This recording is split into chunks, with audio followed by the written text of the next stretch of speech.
you paint this picture of a dream career. You think you've found this dream job, and it literally turns into a nightmare. A freakish, scary, traumatizing nightmare. And I'm going to share that story. My name is Melissa Robinson Brown. I go by Dr. Mel. I'm a licensed clinical psychologist and what I call a badassery architect. I help women who are feeling stuck and underwhelmed with their prescribed lives step into their most bold and authentic life by letting go of limiting beliefs, becoming badass boundary bosses, and developing connections where they truly feel seen and understood. And I got to this place of wanting to do this thing because of a life that a path that I was following that literally just got more and more nightmarish as I was on the path. I was one of those kids, right? The kid who did everything perfect. At least I was striving for perfection. So I went to school, I got really good grades. I was a people pleaser with my parents, like just wanting to do the things that would have them feel proud of me. I followed all those rules, right? So school, undergraduate at this really amazing institution. I got into graduate school, a doctoral program, and all I wanted to do, I thought, was work with communities of color, initially working with HIV and AIDS prevention, and then eventually moving on to really wanting to work with adolescents and young women. So I wanted this dream job, this job where it was all adolescents and young adults. And y'all, I cold called these people. What I mean by that is there were never any jobs that were actually posted. I just kept sending my cover letter and my curriculum vitae, my CV, with hopes that that would maybe get me in the door. And I would sometimes get no response, and other times I would get, we're not hiring. And then one day out of the blue, I get a random email that says, hey, we're hiring, we're looking for another psychologist. Would you be interested in this position? Fast forward, I get this job. I'm so excited.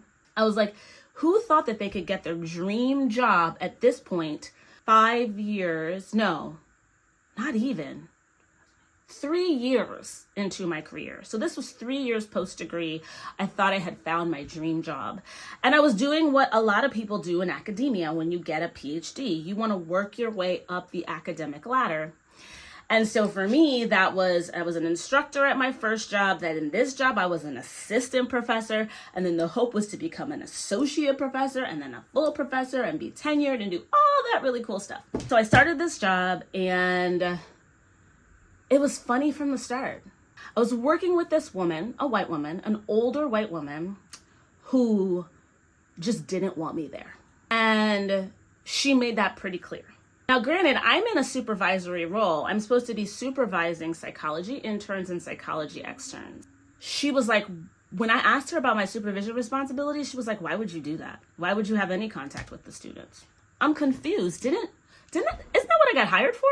Now, mind you, I'm going to tell you something. They were strategic. She was never my supervisor. Only 2 psychologists on staff, but somehow the most senior psychologist was never my supervisor.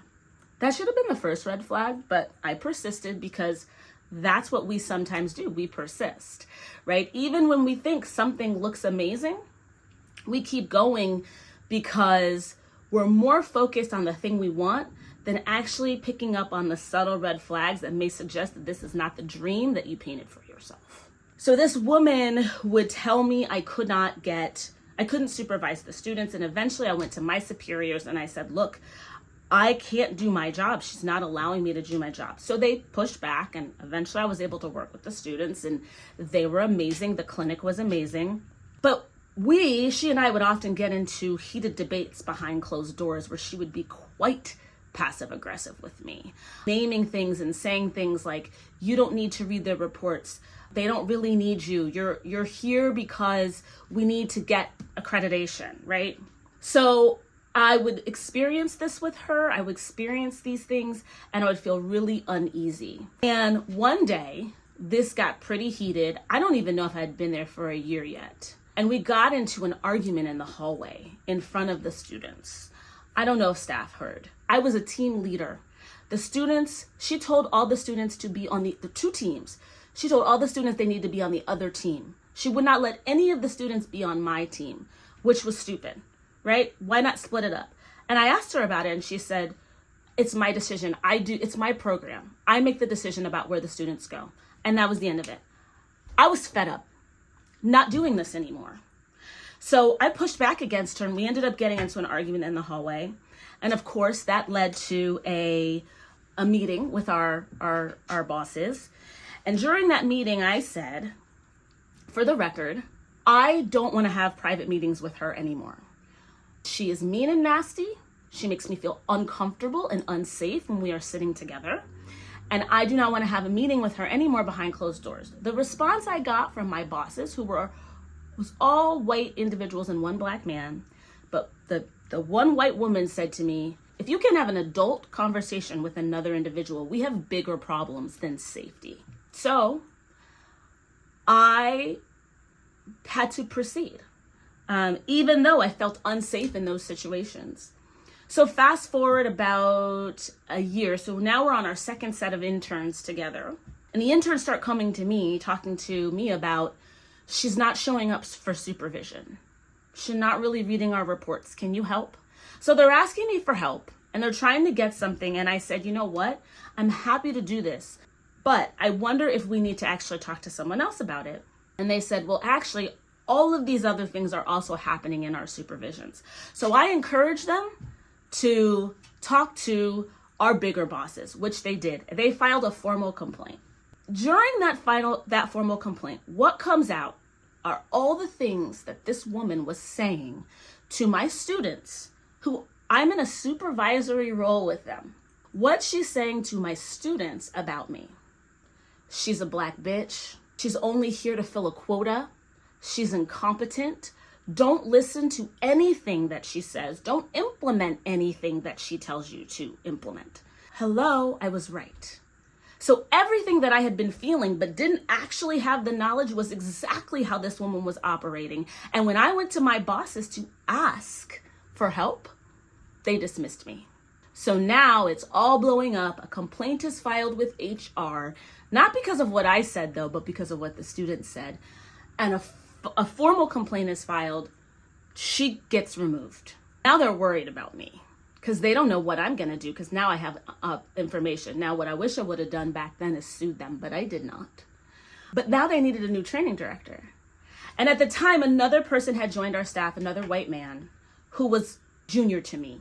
I had more experience. I had graduated before him. I had been at the clinic longer, all the things. And they said, well, now we need a training director. But APA says you need 2 training directors because this past experience, we can't allow that to happen again. Sounded funny to me at the time, red flag, but I trusted them because I didn't even think to say, hey, show me where APA said that. So now I am co-training directors with this white man who was great, but again, a slight to me as a black woman.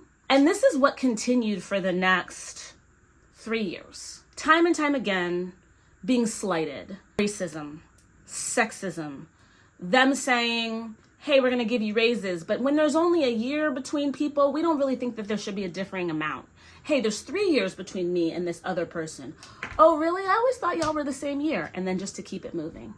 Not even then coming back and saying, hey, I said something I should change. Taking my staff away from me and saying, oh, we need to mix things up. Every time I would push back and think to myself, this isn't right, I would get, it's all in your head. This is you being sensitive.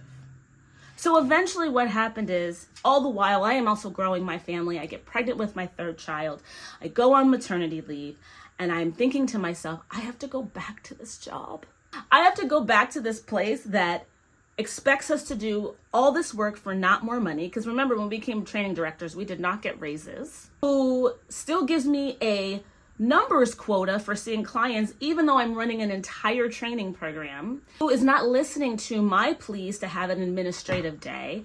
Who is constantly hammering about numbers. I'm doing operations things for them. I started a DBT program. I did so much work, and they are not willing to give me any flexibility. And the idea of going back to this job after I had left maternity leave gave me so much angst. I had dread. I literally would wake up filled with anxiety because I had to go back to this job. And so I decided while I was on maternity leave that I was going to quit. Y'all, toughest decision, I think, one of the toughest decisions I've made in my life. Because you know what this meant? Not only was I going to quit, I wasn't going to go look for another job. That was the decision I had made. So everything that I had been working for, academia, trying to work my way up the academic ladder, trying to work my way up the administrative ladder, achieving success in a very particular way, I was basically saying deuces to that. I knew it was the right decision, but I was definitely anxious and probably, if I would have looked at it closer, depressed. But I did what I had to do. I went in while I was on maternity leave. I sat with my boss in person and I said, I'm not coming back. I will come and say goodbye to my clients because I would never want to leave my clients so abruptly, but I wasn't going to return to work in this full-time role. I had a really hard time. I went back. I had my colleagues were amazing. They threw me a party at the end. My clients were so sad to see me go. I knew that I was valued by other people, but just never by the admin. And I was so devastated because this was my dream job. So if that's the dream, now what? What do I do now? Because the dream just got shattered in a very traumatic and devastating way. I definitely lost confidence at this job. I definitely became a more anxious and depressed person because of this job. I still sometimes have nightmares about this job. It was a very, very hard transition. That was 7 years ago. So the story has definitely shifted, but I think that I'll save that for part 2. Thanks so much for listening to my story. It felt really good to get it out. Like, share with a family member, subscribe to the channel, and come back for a part 2 where I tell you what's been going on the past 7 years since I quit my dream job and basically had to rewrite my dream. Bye.